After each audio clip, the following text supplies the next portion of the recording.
Good morning everyone. अभी हम discuss करने वाले हैं ई/एम थॉमसन मेथड पे इंट्रोडक्शन। 1978 में प्रोफेसर जे थॉमसन ने इस ई/एम थॉमसन मेथड दिया।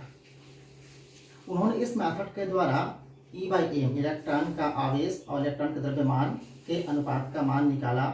उनके एक्सपेरिमेंट के दौरान उन्होंने देखा कि इलेक्ट्रिक फील्ड मैग्नेटिक फील्ड को दोनों को परपेंडिकुलर अप्लाई करते हैं और उसके बीच से यदि आप कैथोड रे को गुजारते हैं तो इस एक्सपेरिमेंट के द्वारा आप ई/एम का मान निकाल सकते हैं।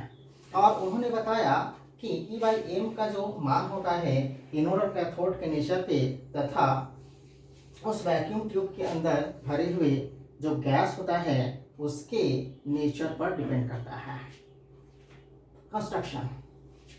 जे थॉमसन ने एक इस प्रकार के इलेक्ट्रॉनिक इक्विपमेंट तैयार किए, इंस्ट्रूमेंट तैयार किए जिसमें एक बड़ा वैक्यूम ट्यूब होता है और उस वैक्यूम ट्यूब के अंदर में एक सिरे में कैथोड होता है, एनोड ये होता है, एनोड पॉजिटिव दिया जाता है, इसको पॉजिटिव पोटेंशियल दिया जाता है, अब इसको निगेटिव पोटेंशियल दिया जाता है। इससे आगे चलते हैं तो ये दो प्लेट्स होते हैं, इसके थ्रू हम लोग क्या करते हैं, इसमें इलेक्ट्रिक फील्ड अप्लाई करते हैं और ये बाहर से हम इसको मैग्नेट के थ्रू मैग्नेटिक फील्ड अप्लाई करते हैं। अब इससे आगे चलते हैं, ये होता है स्क्रीन होता है जो एक्चुअल में क्या होता है फ्लोरोसेंट स्क्रीन होता है। इसमें जैसे ही कैथोड रे पड़ता है तो वो चमकने लगता है, एक बिंदु दिखाई देता है। अब इसके अंदर का जो दाब होता है, इसके अंदर का दाब कितना होता है 10⁻⁻² mm का दाब होता है और ये एनोड और कैथोड को हम 10,000 वोल्ट का विभवांतर देते हैं। अब इसके थ्योरी पे हम डिस्कस करते हैं।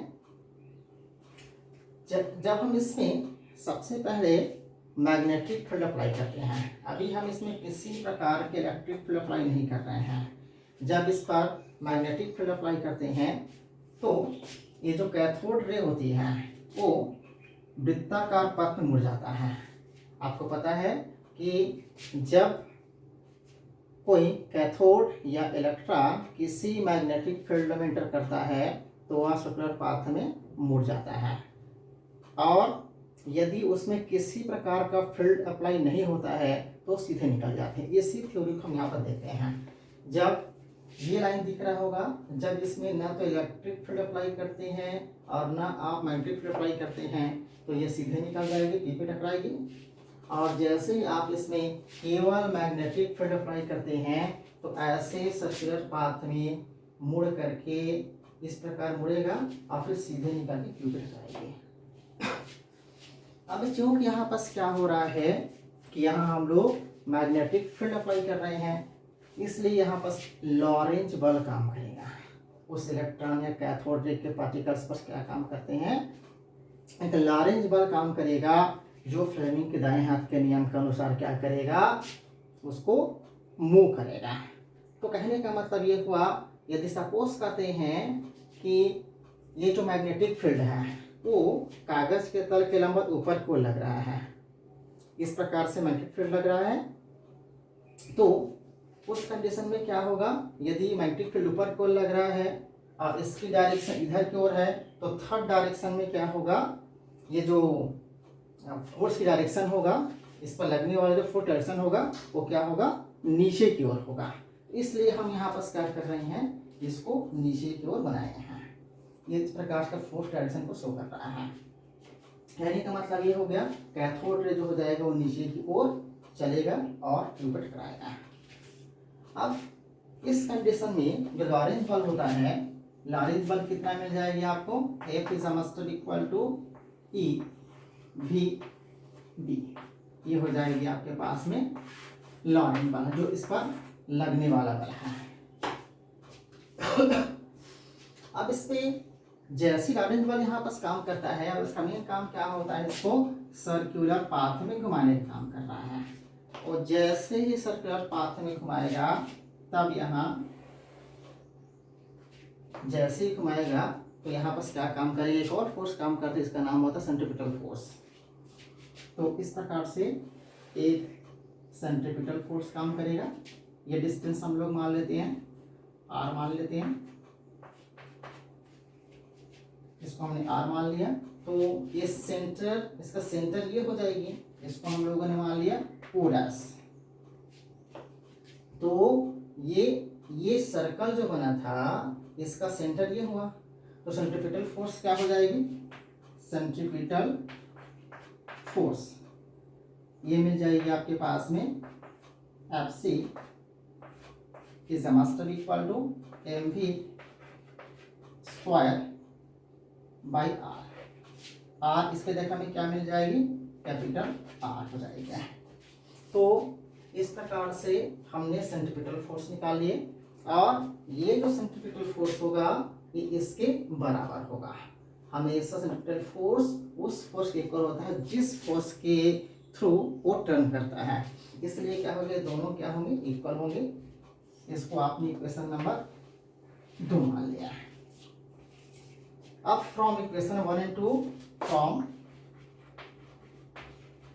इक्वेशन नंबर 1 एंड 2, अब दोनों इक्वेशंस क्या होंगे, एक से एक बराबर होंगे। क्यों बराबर हो रहे हैं, इसका मेन रीजन क्या है, क्योंकि ये टर्न तभी होगा, सक्सेसफुली टर्न होगा जब उस पर सेंट्रीपिटल फोर्स उतना ही अप्लाई होता है। इसलिए क्या होगा, दोनों फोर्स इक्वल होंगे। जैसे ही दोनों फोर्स इक्वल होंगी तो ये हो जाएगी EV D और ये मिल जाएगी mv स्क्वायर बाई r। इसको आगे हम सॉल्व करते हैं। इसे में सॉल्व कर लेते हैं, यहाँ ले लेते हैं। जैसे हम इसको आगे सॉल्व करते हैं तो हमारे पास में ये एक भी कट जाएगी, एक भी कटेगी, तो तुम्हारे पास में आ जाएगी E B और mv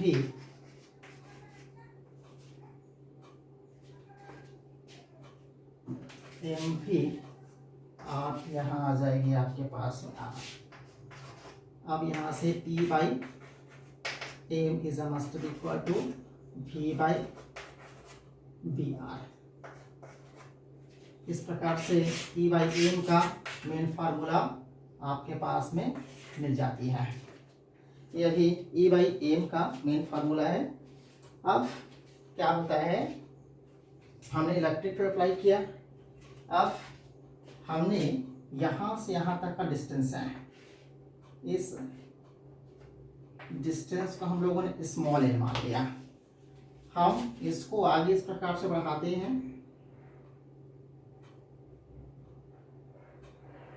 इस प्रकार से इस पॉइंट को हमने सेंटर, इसका सेंटर मान लिया।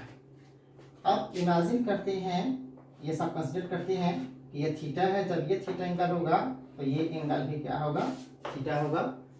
हम इसको ए स्मॉल ए मान लिए, इसको स्मॉल बी मान लेते हैं। तो इस प्रकार से हम लोगों ने इसको नेमिंग कर लेते हैं। अब इस ट्रायंगल में हम देखते हैं, इस ट्रायंगल में लेंगे इन ट्रायंगल AB OS, यहाँ tan थीटा अप्लाई करते हैं। तो ये डिस्टेंस AB बाई AB का डिस्टेंस यहाँ पास L हो जाएगी, अब ये हो जाएगी R, तो ये मिल जाएगी आपके पास में L by R in triangle. इस ट्रायंगल में यदि हम देखते हैं OPQ, जब OPQ में यदि हम देखते हैं इन OPQ, तब भी आपके पास में tan theta is must equal to, यहाँ से मिल जाएगी आपके पास ये डिस्टेंस, डिफ्लेक्शन जो होती है, इस डिफ्लेक्शन को हम लोगों ने x मान लेते हैं, और ये मैग्नेट से डिस्टेंस, पर्दे का डिस्टेंस हमने कैपिटल L मान लेते हैं। हमेशा मैग्नेट से डिस्टेंस सेंटर से ही मेजरमेंट करते हैं। तो मैग्नेट का सेंटर क्या हो जाएगा, O हो जाएगी, यहाँ से L हो जाएगी, तब यहाँ हो जाएगी x बाई L। अब ये दोनों को एक साथ कंबाइन कर देते हैं, तब आपके पास हो जाएगी L by R X by L. Then R is must equal to, इधर भेज देंगे तो L बाई एक्स। ये हो जाएगी इक्वेशन नंबर 4। अब यहाँ R का मान हम लोगों ने निकाल लिया, ये रहा R के मान निकाल लिए। अब हमको निकालना है V का मान। हम किसका मान निकालना है? वेलोसिटी V का मान निकालना है। तो वेलोसिटी V के मान को निकालने के लिए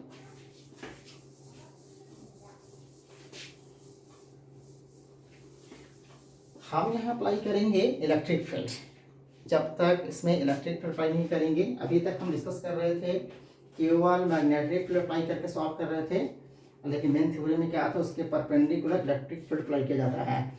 इसलिए अब इस पर इलेक्ट्रिक फील्ड अप्लाई करते हैं परपेंडिकुलर, तब इसमें क्या होता है, जब उसी पे इसके परपेंडिकुलर फील्ड अप्लाई करते हैं तो वो इलेक्ट्रिक फील्ड जो होता है इस पॉइंट Q पर काम करता है और इस पॉइंट Q को इस पॉइंट P की ओर लाने का काम करता है।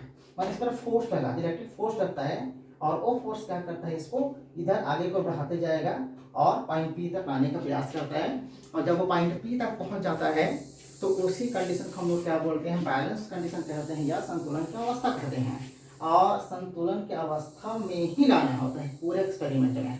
तो संतुलन की अवस्था में इन बैलेंस कंडीशन,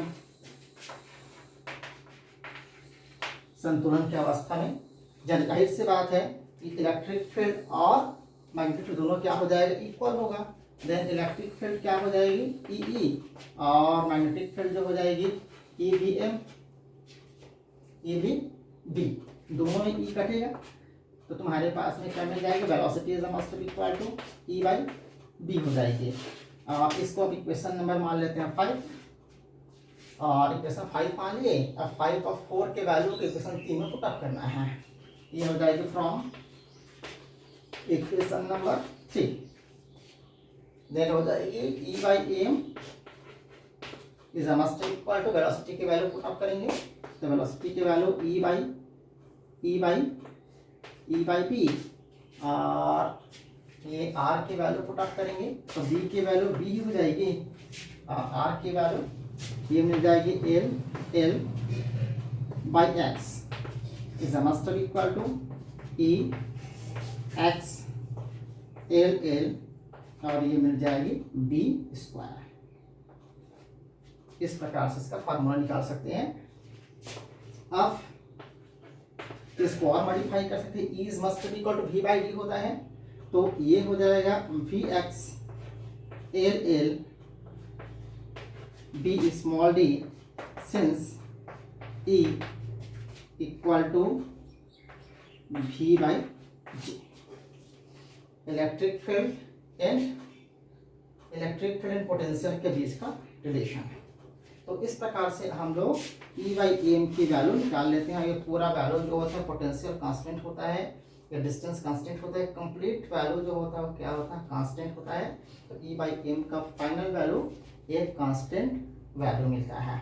वो निकालते कैसे हैं, पोटेंशियल का वैल्यू, इसकी वैल्यू रहती है 10,000, कितना डिफ्लेक्शन हुआ है, L की वैल्यू, वहाँ से ये डिफ्लेक्शन O से P की डिस्टेंस, और स्मॉल l ये मैग्नेटिक, जो मैग्नेट आप अप्लाई कर रहे हैं उसका जो लेंथ होता है, जो एरिया कवर कर लेंथ, और B कितना मैग्नेटिक फील्ड की वैल्यू है, और D ये D जो होती है वो दोनों प्लेटों का बीच का डिस्टेंस, जो इलेक्ट्रिक फील्ड अप्लाई कर रहे थे हम यहाँ से, जो इलेक्ट्रिक फील्ड जो बनाए थे P1 P2 उसके बीच का डिस्टेंस होता है। यदि ये सारे वैल्यू यदि आपको पता हो तो E बाई एम की वैल्यू आसानी से निकाल सकते हैं।